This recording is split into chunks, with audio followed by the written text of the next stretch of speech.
नमस्कार दोस्तों, स्वागत है आपका स्टडी फॉर सिविल सर्विसेज में। वीडियो को पूरा देखिए। कोई भी आपका फीडबैक है, कोई सजेशन है, तुरंत वीडियो में कमेंट करके जरूर बताइए। अच्छा लगे तो वीडियो लाइक जरूर कर लीजिए और ऐसे वीडियो लगातार फ्री में पाने के लिए चैनल को तुरंत सब्सक्राइब कर लीजिए और बेल आइकन को जरूर टैप कर लीजिए ताकि आगे भी सारे वीडियो आपको मिलते रहे। यूट्यूब में फॉलो करते हैं तो प्लीज ये वाला फ्री टेलीग्राम चैनल जरूर ज्वाइन कर लीजिएगा। सारे नोटिफिकेशन, सारे अपडेट यहीं पे आते हैं, ध्यान रखिएगा। स्टडी फॉर सिविल सर्विसेज का कोई भी पेड ग्रुप अगर आपको ज्वाइन करना है तो सिर्फ 856480560606097523860445 यही नंबर है हमारे, सिर्फ जहां पे कॉल या व्हाट्सएप कर सकते हैं।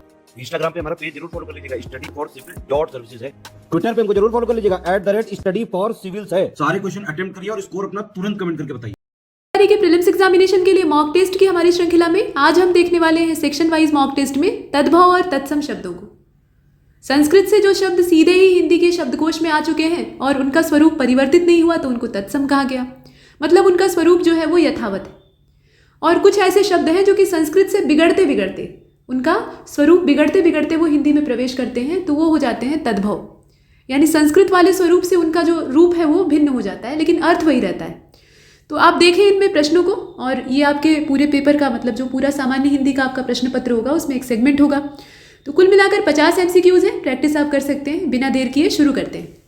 देखिए, पहला क्वेश्चन आपसे पूछ रहा है कि जो यहाँ पर गलत तद्भव और तत्सम का युग्म है उसका चयन आपको करना है, यानी यहाँ जोड़ा बनाकर दिया हुआ है। इसमें बाईं तरफ तद्भव शब्द दिया है और दाहिनी तरफ तत्सम दिया है। कौन सा जोड़ा गलत है वो आपको बताना है। तो कलाई का दिया है कलाची, कायर का दिया है कातर, कुनबा का दिया है कुटुंब और क्या का दिया है किम, ऐसे करके दिया हुआ है। अब इसमें से आपको गलती ढूंढनी है, तो बताइए गलती कहाँ पर है। तो क्या को कहा जाता है संस्कृत में किम। अब यहाँ पर जो किम लिखा है उसको ध्यान से देखिएगा, ठीक। यहाँ पे दो ऐसे विसर्ग लगे हुए हैं, विसर्ग का इस्तेमाल नहीं होगा, सीधा सीधा हम लिखेंगे किम ऐसे। म के नीचे हलंत रहेगा लेकिन विसर्ग यहाँ पे प्रयुक्त नहीं होगा, इसीलिए ये गलत हो गया है। तो वर्तनी का यहाँ पे दृष्टिकोण अगर देखा जाए तो ये जो घ वाला तद्भव और तत्सम युग्म है ये गलत है, बाकी सब सही है। कलाई होता है तद्भव और उसी को संस्कृत में कहा जाता है कलाची, कायर का होता है कातर और कुनबा का होता है कुटुंब। तो इतना हमने देखा। प्रश्न संख्या 2 की ओर चलते हैं। अधिष्ठाता। अधिष्ठाता जो शब्द है वो आपको देखकर भी मालूम हो रहा है कि ये तत्सम शब्द है, ठीक। तत्सम है कि तद्भव है, आप बताइए। देखकर आपको ऐसा लग रहा होगा यहाँ पे चूंकि मूर्धन्य श का इस्तेमाल हुआ है तो ये तत्सम हो सकता है। आपसे पहचानने के लिए बहुत सारे लोग ये ट्रिक बताते हैं कि अगर मूर्धन्य श या तालव्य श, इस तरह के जो क्लिष्ट थोड़े अक्षर होते हैं वो अगर इस्तेमाल हो रहे हैं तो वो शब्द ज़्यादा संभावना है कि तत्सम होगा, लेकिन यहाँ ऐसा नहीं है। अधिष्ठाता जो शब्द है वो अर्ध तत्सम या तद्भव की स्थिति है। इसका जो शुद्ध तत्सम रूप है वो क्या होगा ये आपको बताना है। तो बताइए इसमें से कौन सा होना चाहिए। प्रश्न संख्या 2 को आपने देखा और करेक्ट आंसर इसका अधिष्ठात्री हो जाएगा। इसको शुद्ध संस्कृत में कैसे लिखा जाएगा, यहाँ पे री की मात्रा लग जाएगी, अधिष्ठात्री। अधिष्ठाता जो है वो एक तद्भव शब्द है और इसका तत्सम होगा अधिष्ठात्री, अधिष्ठान करने वाला, आयोजन करने वाला। इसके बाद आप आगे देखें प्रश्न संख्या 3 को, यहाँ लिखा हुआ है अलग तक। अब ये जो अलग तक शब्द है इसका तत्सम आपको बताना है, क्या होना चाहिए। तो अलाव, अलम्ब, आलता, इसमें से कोई नहीं।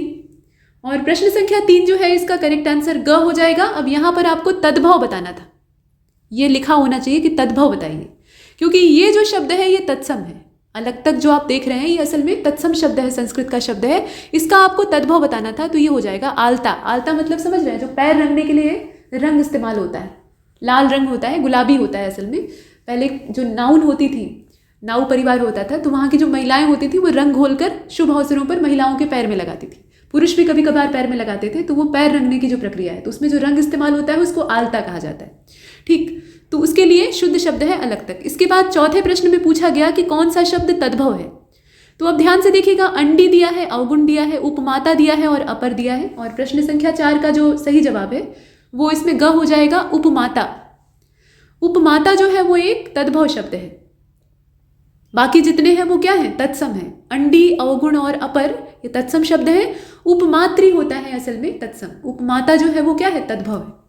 इसके बाद 5वें प्रश्न को देखिएगा, कौन सा तत्सम शब्द है। यहाँ देख रहे हैं आप, उच्चाट दिया है, उचाट दिया है, अंचन दिया है, क और ग दोनों दिया है। ये सारे विकल्प आप देख रहे हैं। और 5th क्वेश्चन जो है इसका करेक्ट आंसर घ हो जाएगा, अंचन।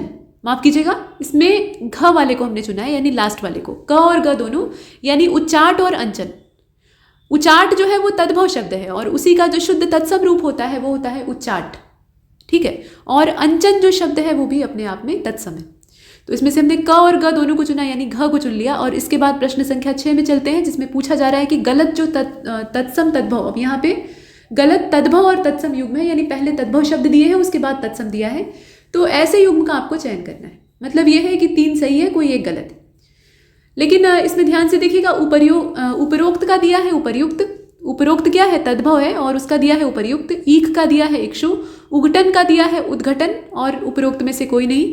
गलत की तलाश आपको करनी है और करेक्ट आंसर इसका क्या होगा, उगटन का दिया है उद्घटन। ये आप देख रहे हैं, यही वाला जो इसमें दिया है तद्भव तत्सम युग्म, वो असल में गलत है। यहां सही क्या होना चाहिए, उद्घाटन होना चाहिए, ना कि उद्घटन। तो ये लिखने का तरीका गलत है, बाकी सब सही है।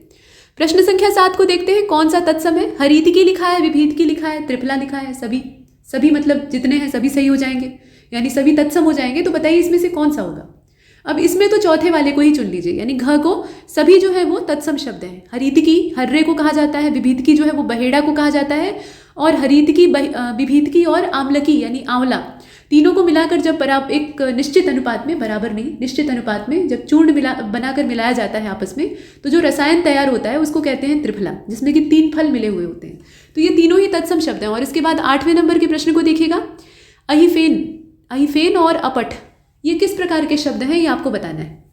मतलब ये क्या है, तत्सम है, तद्भव है, देशज है, या अर्ध तत्सम है।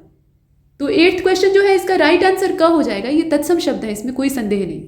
अहिफेन जो है वो भी तत्सम शब्द है, और अपठ जो है वो भी अनपढ़ को कहा जाता है अपठ, और अहिफेन अफीम को कहा जाता है। तो कुल मिलाकर ये दोनों तत्सम शब्द हैं। इसके बाद प्रश्न संख्या 9 को देखते हैं, काष्ठपादु। काष्ठपादु ये शब्द है, कैसा है, तत्सम है, इसमें कोई संदेह नहीं है। अब आपको बताना है इसका तद्भव। तो काष्ठपादु का क्या होना चाहिए बताइए।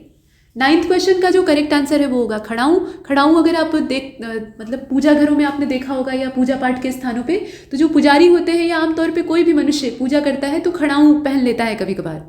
लकड़ी का होता है, उसमें ऐसे ऊपर खूंटियाँ लगी रहती हैं, जहाँ अंगूठे और अंगुलियों के बीच में पकड़ने वाली जगह होती है ना, जैसे चप्पल में होता है, तो वैसे ही उसमें लकड़ी की खूंटियाँ लगी रहती हैं, और पूरा जो चप्पल की आकृति है वो लकड़ी की होती है, खड़ाऊं। इसके बाद प्रश्न संख्या 10 को देखते हैं, गलगति। गलगति, गल मतलब गला, गति मतलब गतिमान होना, यानी उसमें मूवमेंट हो रहा है। तो ये एक तत्सम शब्द है। अब आप बताइए कि ये किसको कहा जाता है, यानी उसका जो तद्भव है वो आपको बताना है। तो ये जो शब्द है ये असल में गिरगिट के लिए इस्तेमाल होता है। गिरगिट को आपने देखा है, गार्डन लिजार्ड। ये असल में आप देखेंगे ध्यान से तो वैसे तो बड़ा सुस्त जीव होता है, आराम से हिलता डुलता नहीं है, एक जगह पड़ा रहता है। लेकिन ये इसकी आदत होती है, कुछ देर में ये गर्दन को जोर जोर से हिलाने लगता है। इसकी गर्दन जो है वो परमानेंटली ऐसे हिलती रहती है, इसीलिए इसका नाम ही पड़ गया गलगति, यानी गले में इसके लगातार गति होती रहती है। और वही बिगड़ते बिगड़ते हो गया गिरगिट। इसके बाद प्रश्न संख्या 11 को देखते हैं, तत्सम और तद्भव युग्म। यहाँ पे पहले तद्भव दिया है, उसके बाद तत्सम दिया है, तो इसमें से गलत का चयन आपको करना है। परखह मतलब होता है परसों, और अर्ची मतलब होता है आँच, उपचक्षु मतलब होता है ऐनक, और आर्य मतलब होता है आरंज। अब इसमें अगर आप देखें तो इधर जो है वो तत्सम है, इधर आपका तद्भव है, आमतौर पे यही दिख रहा है। तो उसी हिसाब से देखिएगा और बताइए इसमें से कौन सा गलत है। इधर आमतौर पे आपका तत्सम है और इधर जो है वो तद्भव है। तो 11वां आप देख रहे हो, करेक्ट आंसर इसका क्या होगा, परशो मतलब परसों होता है, परखा मतलब परसों नहीं होता। बाकी जितना दिया है वो सब सही है। अर्ची का आँच होता है, उपचक्षु ऐनक को कहा जाता है, और आर्य का आरंज होता है। इसके बाद 12वें को देखते हैं, तत्सम तद्भव। अब यहाँ तद्भव तत्सम युग्म है, देखिए आप, स्वक का होता है सगा, यहाँ फिर से वही उल्टा लिख दिया गया है। मतलब यह है कि इधर आपका तत्सम है, इधर आपका तद्भव है। और ध्यान से देखिएगा, कुल मिलाकर इसमें से सही का चयन आपको करना है, यानी 3 गलत हो सकते हैं। तो स्वक का सगा, स्वक जो है वो क्या है, तत्सम शब्द है, सगा आपका तद्भव है। भला जो है वो तद्भव है, और उसका जो तत्सम है वो भद्रक होता है, ऐसा दिया है। अवगाध जो है वो तत्सम शब्द है, और अवगाह उसका तद्भव होता है। और अचकन ये आपका तद्भव शब्द है, इसका जो तत्सम रूप है वो होता है कंचुक। तो इसमें से सही कौन सा है। 12वें प्रश्न को आप देख रहे हैं, और ये जो 12वां प्रश्न है इसका घ हो जाएगा। अचकन का जो कंचुक दिया है वो सब सही है, बाकी जितने हैं। लेकिन जरा रुकिए, ये जो 12वां प्रश्न है इसमें जितने भी हैं सभी सही हैं। स्वक का होता है सगा, स्वक जो है वो तत्सम है। भले का होता है भद्रक, अवगाध और अवगाह ये भी आपस में सही है, और अचकन का जो कंचुक दिया है वो भी ठीक है। तो इसमें चारों ही विकल्प जो है वो सही है। सही का चयन इसमें अगर आप करिएगा तो कोई भी विकल्प ऐसा नहीं है जिसे कि आप बाहर कर सकते। इसके बाद प्रश्न संख्या 13 को देखते हैं। अमर बेल का आपसे तत्सम पूछा जा रहा है और यहाँ नीचे दिया हुआ है अम्लवेत्तस, अमर्त्य वेलिका, अजरवल्लरी या कोई भी सही नहीं है। कौन सा इसमें से तत्सम होगा जरा बताइए। तो प्रश्न संख्या 13 का जो करेक्ट आंसर है वो क हो जाएगा अम्लवेत्तस। अम्लवेत्स जो है ये शब्द अमर बेल के लिए तत्सम का रूप या तत्सम का काम करता है। इसके बाद आगे बढ़ते हैं, प्रश्न संख्या 14 को देख लेते हैं। जिस प्रकार से अग्रप और अगुआ इनका जो जोड़ा है वो असल में तत्सम और तद्भव का है, यानी अग्रप जो है वो तत्सम है, अगुआ जो है वो तद्भव है, ऐसा ही युग में यहाँ पे दिया है। तो अब इसके बाद यहाँ आपसे पूछ लिया गया, एक चीज़ आपको बता दी गई कि अग्रप एक तत्सम शब्द है, उसका तद्भव होता है अगुआ। ठीक उसी तर्ज पे अट्टा एक तत्सम शब्द है, अट्टा जो है वो एक तत्सम शब्द है, इसका आपको तद्भव खोजना है। बताइए इसका तद्भव जोड़ा क्या होगा। तो इसका तद्भव शब्द क्या होना चाहिए, अटारी होना चाहिए, अटारी होना चाहिए, आटा होना चाहिए, अड्डा होना चाहिए, या फिर ख और ग दोनों होना चाहिए। तो 14वां जो आप देख रहे हैं इसका करेक्ट आंसर ग हो जाएगा, अड्डा। ठीक है, अड्डा जो है वो तद्भव होता है और उसका जो शुद्ध रूप है वो होता है अट्टा। इसके बाद प्रश्न संख्या 15 को देखें। उद्दंड, यहाँ पे देखें आप उद्दंग लिखा हुआ है, उद्दंड नहीं है, उद्दंग है। उद्दंग है, उपला है और ऋणी है। ये तीनों जो शब्द हैं ये आपस में क्या है, ये त्रयी बनाकर लिखे हुए। ठीक, त्रयी मतलब ये तिकड़ी एक तरह से है, जोड़े के रूप में नहीं है। जोड़ा उस चीज़ को कहा जाता है जो दो के समूह में होता है, लेकिन यहाँ पे तीन है। तो इनके लिए आपको तत्सम ढूंढना है। अब यहाँ आप देखें और बताएं,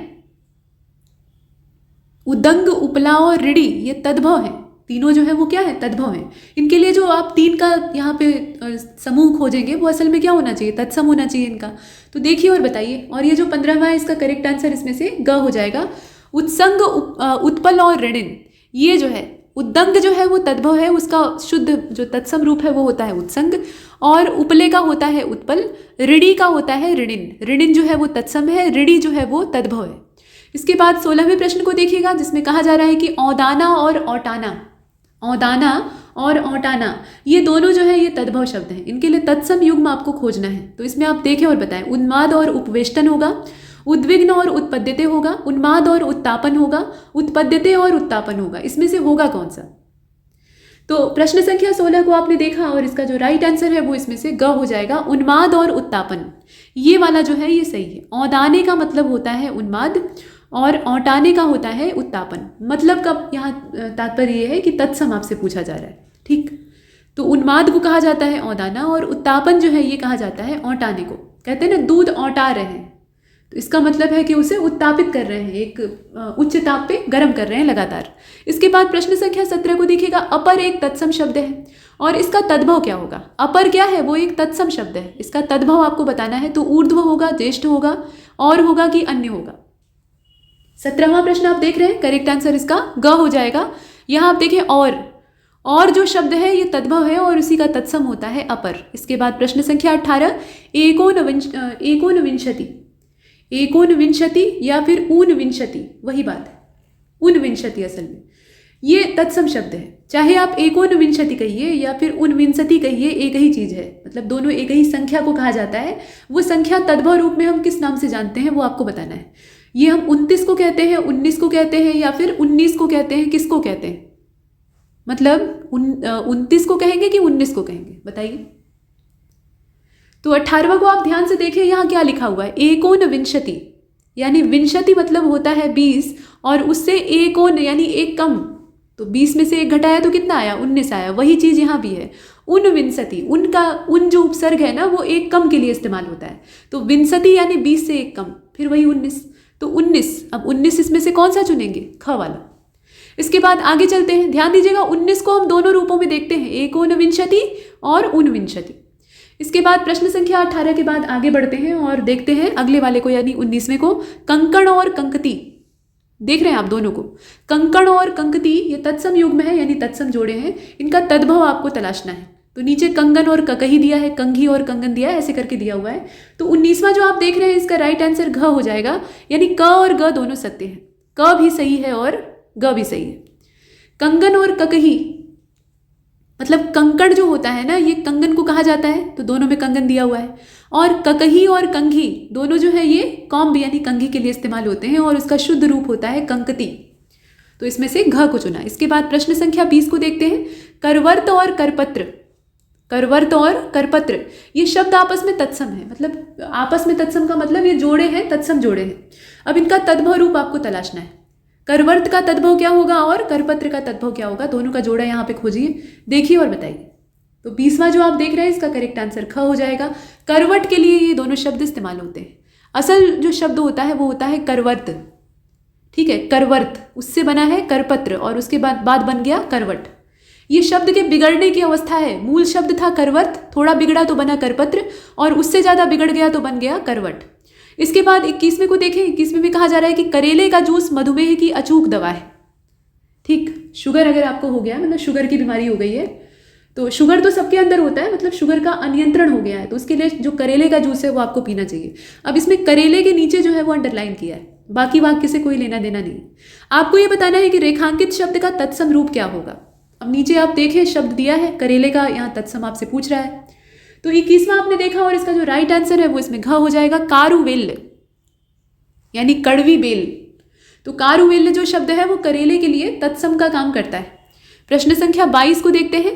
कटार सी तीखी क्रोध की ज्वाला, कटार सी तीखी क्रोध की ज्वाला, ये एक वाक्य है। कटार के नीचे अंडरलाइन है।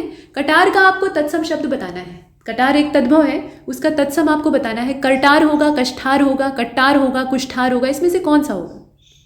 तो 22वां आपने देखा, करेक्ट आंसर इसका ग हो जाएगा। कट्टार होता है, ठीक है, कट्टार, और उसी को हम लोग कहते हैं कटार। कषण, अगला जो शब्द है 23वें में आप देख रहे हैं कषण, इसका उचित तद्भव क्या होगा ये आपको बताना है। तो कसैला होगा, कच्चा होगा, कड़वा होगा, या फिर ए और बी दोनों होगा, यानी कसैला और कच्चा दोनों। तो कषण 23वें को आपने देखा और करेक्ट आंसर इसका घ हो जाएगा। यानी कसैले को भी कहा जाता है कसण और कच्चे को भी कहा जाता है कसण। आमतौर पे जितने भी कच्चे फल होते हैं उनको अगर आप खाइए तो उसमें हल्का कसैलापन होता है, कहते हैं कि कसाव है, तो कसाव है यानी कषण है। तो इसमें से हम डी को चुनते हैं। इसके बाद प्रश्न संख्या 24 को देखते हैं। किंचलिक, किंचलिक जो है वो तत्सम है, इसका तद्भव आपको बताना है। तो केचुआ होता है, किंचलिक जो है वो केचुए को कहा जाता है। इसके बाद प्रश्न संख्या 25 को देखिए। तद्भव तत्सम युग्म का यहाँ पे जोड़ा दिया है, गलत कौन सा है बताइए। तो गिरगिट को कहा जाता है गलगति, खपाने को कहा जाता है क्षेपण, खुरपे को कहा जाता है छुरप्र, और उपरोक्त में से कोई भी गलत नहीं है, ऐसा भी कहा है। तो इसमें जितने दिए हैं वो सभी सही हैं और इसीलिए हम घ का चयन, मतलब डी वाले का चयन करते हैं। इसके बाद प्रश्न संख्या अगला जो कि है 26वां। छोड़ का, छोड़ जो है वो असल में क्या है, एक तत्सम शब्द है। इसका तद्भव रूप क्या होगा ये आपको बताना है। तो छोब दिया है, छोड़ दिया है, खूंटा दिया है, छेद दिया है, इसमें से कौन सा होना चाहिए। तो आपने देखा ये जो 26वां प्रश्न है इसका करेक्ट आंसर इसमें से ग हो जाएगा। खूंटे को कहा जाता है छोड़, ठीक, छोड़ जो शब्द है ये खूंटे के लिए इस्तेमाल होता है, खूंटा तद्भव है। इसके बाद 27वें को देखें। खोज का तत्सम रूप क्या होगा। तो शोध्य होगा, गवेषण होगा, अद्योत होगा, या सभी सत्य हैं। 27 का अब इसमें सभी सत्य नहीं हो सकते, तत्सम तो कोई एक ही होगा। तो करेक्ट आंसर इसका क्या होना चाहिए फिर, इसका जो ए वाला है वही सही है। क्षोध्य होता है, क्षोध्य होता है असल में, जिसको कि कहा जाता है खोज। प्रश्न संख्या 28 को देखिए। कृसर शब्द का जो सही तद्भव है वो आपको बताना है। कृसर शब्द का आपको तद्भव बताना है, बताइए। तो 28 को आप देख रहे हैं, करेक्ट आंसर इसका क्या होना चाहिए, ग होना चाहिए, यानी खिचड़ी। खिचड़ी को कहा जाता है कृसर। इसके बाद अगले को देखते हैं। प्रश्न संख्या 29। जिस प्रकार खड़ाऊं का तत्सम होता है काष्ठपादु, उसी प्रकार से गीदड़ का तत्सम शब्द क्या होगा ये आपको बताना है।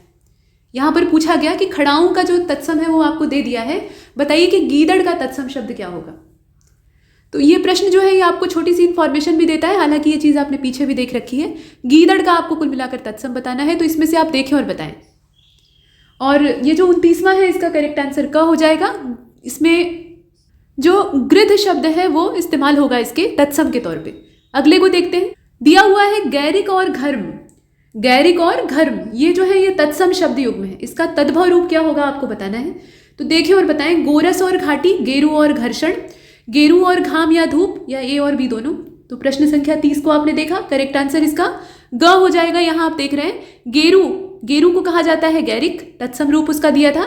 और घर्म जो शब्द है ये तत्सम है, इसका जो तद्भव रूप होता है वो होता है घाम, घाम को हम लोग कहते हैं धूप।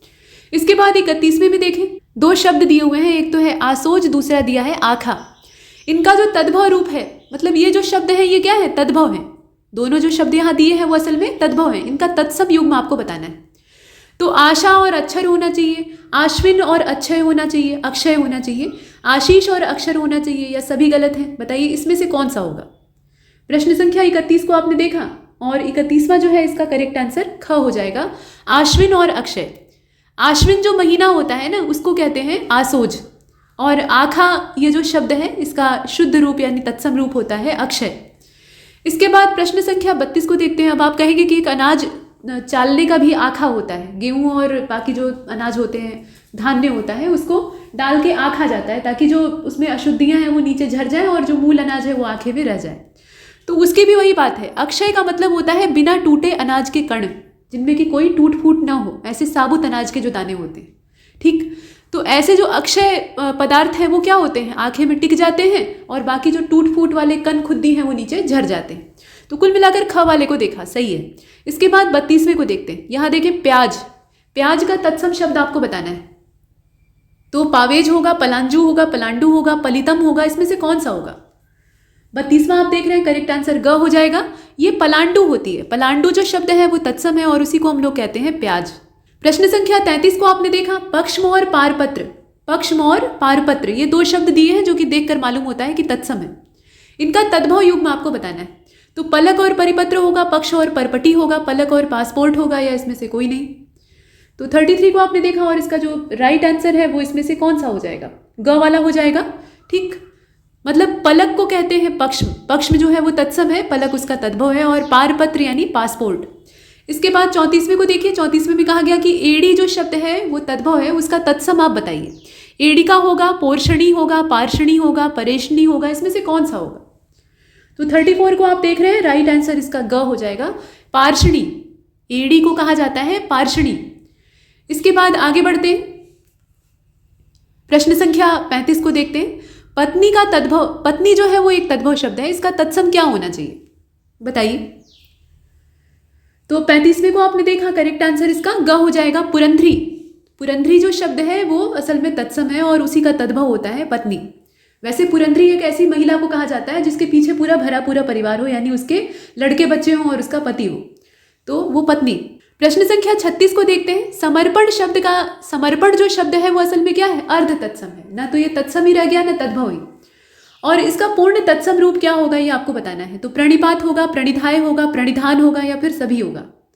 36 और करेक्ट आंसर इसका ग होगा, प्रणिधान। प्रणिधान मतलब होता है समर्पण, और समर्पण जो है वो अर्ध तत्सम रूप होता है, मतलब ये ना तो पूरी तरह से तद्भव है ना तत्सम है।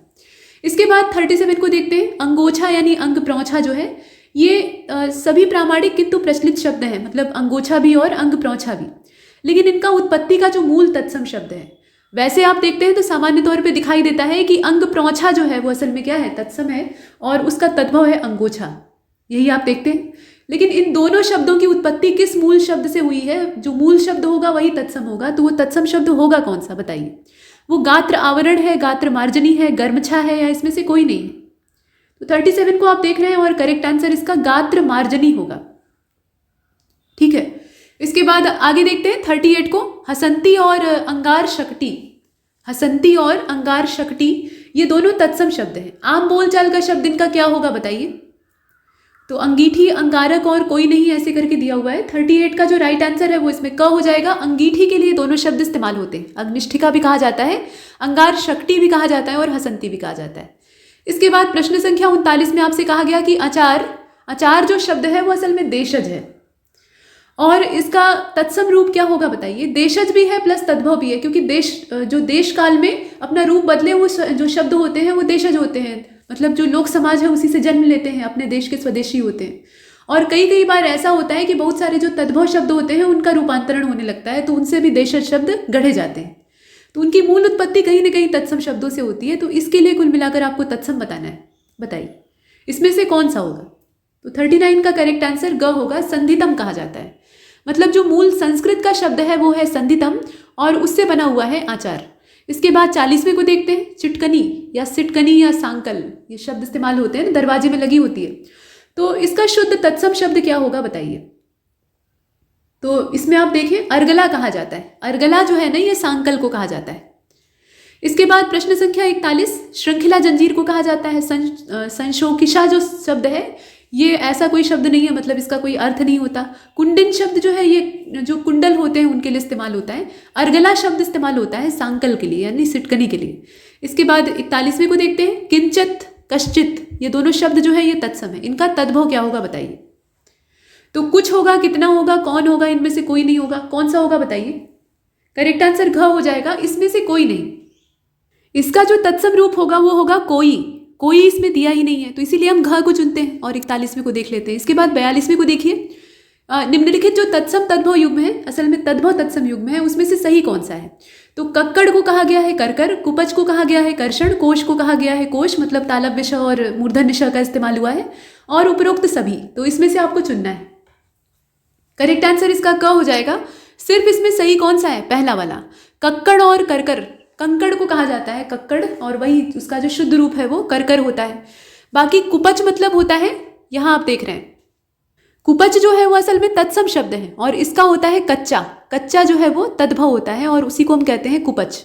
कोश और कोश यहाँ उल्टा दे दिया है, और दोनों जो शब्द है दोनों का अर्थ अलग होता है। ठीक, दोनों जो कोश हैं वो अलग अलग अर्थ में इस्तेमाल किए जाते हैं। तो यहाँ कुल मिलाकर जो सही इसका तत्सम तद्भव युग्म है वो ये ऊपर वाला है, कक्कड़ और करकर वाला।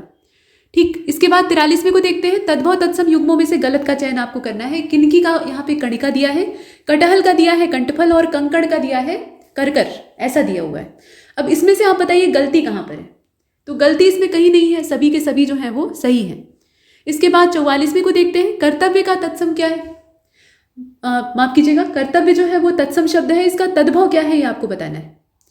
तो इसमें से कौन सा होगा बताइए। कारज, करतूत, करनी, सभी। 44 को आप देख रहे हैं, करेक्ट आंसर ख हो जाएगा। करतूत, कर्तव्य भी बोलते हैं, कर्तव्य और करतूत बोलते हैं, वो असल में क्या होता है, मूल शब्द होता है कर्तव्य। इसके बाद प्रश्न संख्या 45 को देखते हैं। यहाँ एक पूरा सेंटेंस दिया हुआ है, कच्छ वनस्पति क्षेत्र गुजरात की संपदा है। अब कच्छ के नीचे क्या किया है, रेखांकन कर दिया है, और कहा है कि रेखांकित शब्द तत्सम है। इसका तद्भव बताइए, यानी कच्छ शब्द का आपको तद्भव बताना है। तो कछार होगा, कोछार होगा, मैंग्रोव होगा, या फिर कक्ष होगा, इसमें से कौन सा होगा। तो 45 जो आप देख रहे हैं इसका करेक्ट आंसर ख होगा, कछार। कछार हम लोग कहते हैं ना, और उसका जो शुद्ध रूप होता है वो होता है कच्छ। इसके बाद 46 को देखते हैं। 46 में आपसे यहाँ पर पूछा गया कि कदुष्ण का जो अर्थ है वो क्या होगा। मतलब कहने का तात्पर्य है कि कदुष्ण जो है वो तत्सम है, इसका तद्भव रूप क्या होगा बताइए। तो कदम्ब होगा, कद्दू होगा, कुनकुना होगा, कई होगा, इसमें से कौन सा होगा। तो 46 को आप देख रहे हैं, करेक्ट आंसर इसका ग हो जाएगा। कदुष्ण यानी थोड़ा सा उष्ण, कदुष्ण मतलब थोड़ा ही उष्ण यानी थोड़ा ही गर्म। तो ऐसी चीज को हम लोग गुनगुना कहते हैं, कुनकुना कहते हैं। ठीक, कुनकुना से ही गुनगुना बन गया है, तो कुल मिलाकर ये जो ग वाला ऑप्शन है वो सही। इसके बाद आगे बढ़ते हैं। 47 को देखिए। काटी, काटी शब्द का काटी शब्द जो है वो असल में क्या है, तद्भव है। इसका तत्सम आपको बताना है। तो नीचे जो विकल्प दिया है, करेक्ट आंसर इसका कर्त्री हो जाएगा, यानी कतरने वाली। ठीक, तो यहाँ पर जो ख वाला ऑप्शन है उसको चुन लेते हैं। इसके बाद 48 को देखते हैं। कांच किस प्रकार का शब्द है बताइए। तो देशज है, विदेशी है, तत्सम है, तद्भव है, इसमें से है कौन सा। करेक्ट आंसर ग हो जाएगा, ये तद्भव शब्द है। ठीक, कांच जो है वो तद्भव शब्द है। तो अब आप ये बताइए कि कांच का तत्सम क्या होगा। कांच का तत्सम शब्द क्या होगा, ये आपको कमेंट सेक्शन में बताना है। ये है तो तद्भव, तो निश्चित तौर पे इसका कोई तत्सम होगा, बताइए। इसके बाद 49 को देखते हैं। यहाँ देखिए, कलेवा, कलाई, कीड़ा, कठपुतली, ये जो शब्द यहाँ दिए हुए हैं ये कैसे शब्द हैं, मतलब तत्सम है, तद्भव है, कैसे हैं। अर्ध तत्सम है, विदेशी है, अपभ्रंश है, विकल्प यहाँ दिया हुआ है। तो 49 का करेक्ट आंसर क्या होगा, ये तद्भव शब्द है। ये सारे शब्द जो हैं वो तद्भव हैं। इसके बाद आगे बढ़ते हैं। प्रश्न संख्या 50 को देखते हैं। कज्जल शब्द का उचित तद्भव आपको चुनना है। तो काज दिया है, काजल दिया है, काजू दिया है, सभी गलत है, ऐसा दिया हुआ है। तो इसमें सब गलत नहीं है, इसका जो ख वाला ऑप्शन है उसको चुन लीजिए। कज्जल जो है वो तत्सम है, काजल उसका तद्भव होता है। और यहाँ पर ये मॉक टेस्ट कंप्लीट होता है। तब तक के लिए नमस्कार।